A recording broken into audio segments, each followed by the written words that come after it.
నెల్లూరు జిల్లా రాపూర్ మండలం సుప్రసిద్ధ పుణ్యక్షేత్రమైన పెంచలకోన క్షేత్రం నందు భక్తజన సంద్రమైంది.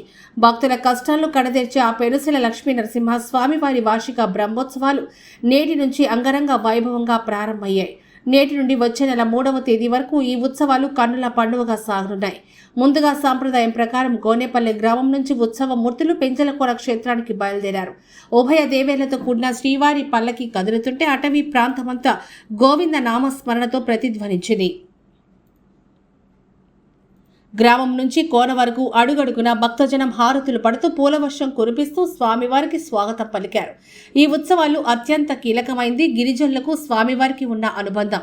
నరసింహ స్వామిని తమ ఇంటి అల్లుడుగా భావించే గిరిజన పుత్రులు తమ భక్తిని చాటుకున్నారు. అడవి నుంచి సేకరించిన స్వచ్ఛమైన పుట్టతేనె, పవిత్రమైన ఆరిమలతాడు మరియు ఇంకేటి గడ్డలను మొదటి లాంఛనంగా స్వామివారికి సమర్పించారు.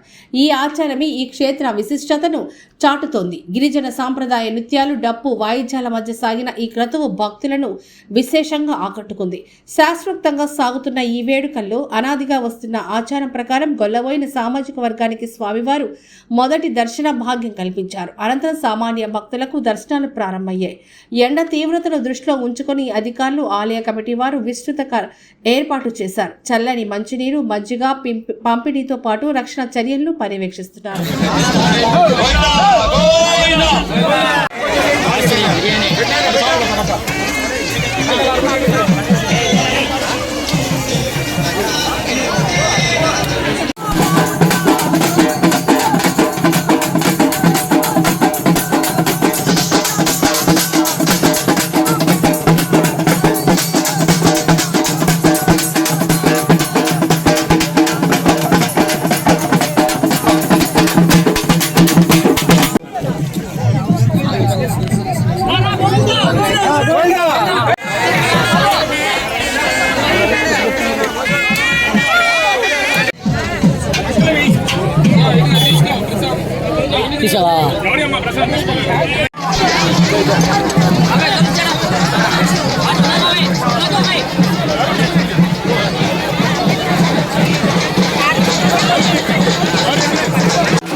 సార్